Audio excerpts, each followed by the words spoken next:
À votre avis, pourquoi est-ce qu'on a une fascination pour les hélicoptères? Pourquoi est-ce qu'on lève les yeux dès qu'on en entend un? Et bien tout ça, c'est la faute de la carte au trésor, c'est évident. C'est l'une des émissions mythiques de l'été et on en parle dans Un été devant la télé.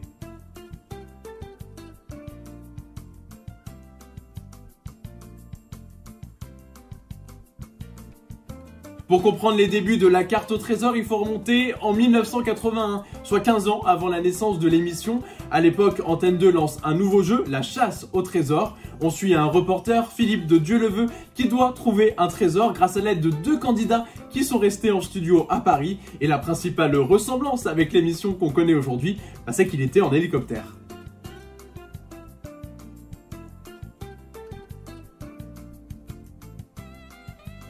L'émission s'arrête en 85, France 2 tente de relancer le format avec les Trésors du Monde en 94, mais ça ne prend pas.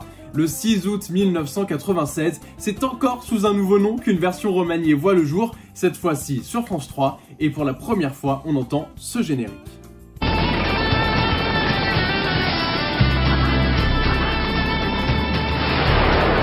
Je vous rappelle le principe, 2 hélicoptères, un bleu, un rouge, 2 candidats, généralement une femme, un homme. Il y a des énigmes à résoudre, il y a la fameuse rose des vents à trouver et pour le ou la finaliste, un trésor sur lequel mettre la main avec une épreuve de 2 ou 3 minutes à la fin. La carte au trésor, c'est quand même la seule course où il faut déranger des gens qui comptaient juste acheter une baguette tranquillou et qui se retrouvent à faire des kilomètres pour aider un inconnu à gagner de l'argent. Voilà la leçon à tirer de cette émission, les Français sont sympas.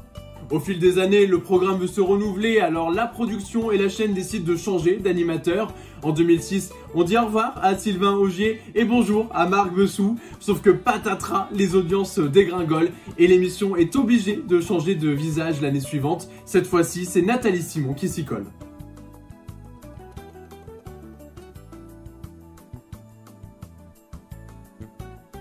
Finalement, le programme s'arrête en 2009, faute d'audience, mais 9 ans plus tard, surprise, France 3 annonce le retour de la carte au trésor, présentée par Cyril Ferraud.